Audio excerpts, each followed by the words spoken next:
I now give the floor to the distinguished representative of Zambia to introduce an address by the head of state.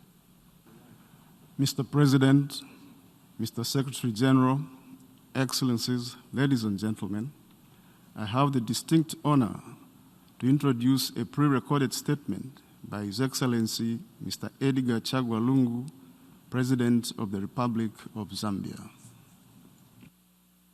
Your Excellency Mr. Volkan Bozkir, President of the 75th Session of the United Nations General Assembly, Secretary General of the United Nations, Antonio Guterres, distinguished heads of state and government, honorable ministers, heads of intergovernmental and other organizations, excellencies, distinguished ladies and gentlemen. Let me join the previous speaker in congratulating Your Excellency, Mr. Volkan Bozkir, on the assumption of the presidency of the 75th regular session of the United Nations General Assembly.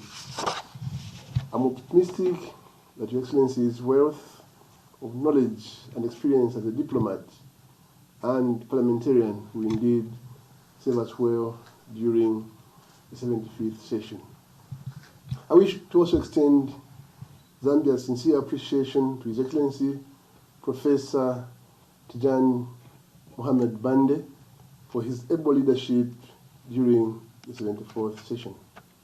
Mr. President, the theme for this session, the future we want, the United Nations we need, reaffirming our collective commitment to multilateralism, confronting COVID-19 through effective multilateral action, presents us an opportunity to evaluate the existing multilateral approaches to address the challenges affecting our peoples. The COVID-19 pandemic has not only decimated economies and exacerbated poverty, but it has also shown us how interconnected and interdependent our world is and how we must work together to respond effectively to these challenges that confront us today. Under these circumstances, an opportunity has manifested itself on the need to maximize our cooperative advantages as well as share expertise, technologies, innovations, and indigenous knowledge to be utilized for the betterment of our people's livelihoods. I remain confident that with the concerted efforts and unity of purpose, together we can conquer this pandemic on a global scale. The post-coronavirus landscape will require urgent action to guarantee recovery and to lay a solid foundation for a better world.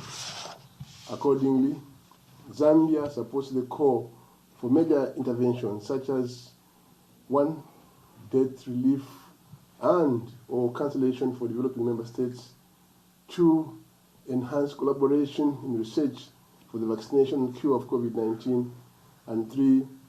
Mobilization of resources from the local and international community. Mr. President, prior to the onset of the COVID-19, young people were already 3 times more likely to be unemployed compared to their adult counterparts.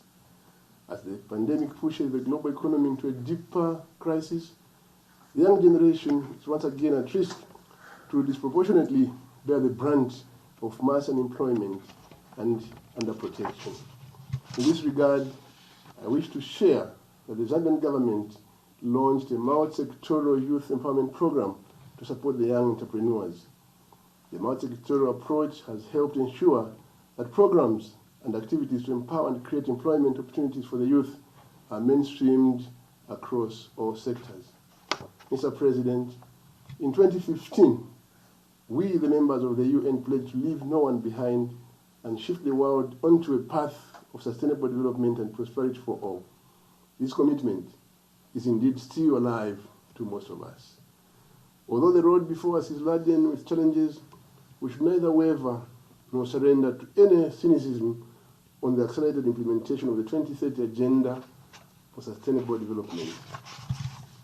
For its part, the government of the Republic of Zambia, working closely with the UN and other key stakeholders such as the private sector and civil societies, develop the National SDGs Coordination Framework to guide the implementation, monitoring, and reporting of SDGs and integrated it into the country's national development plan.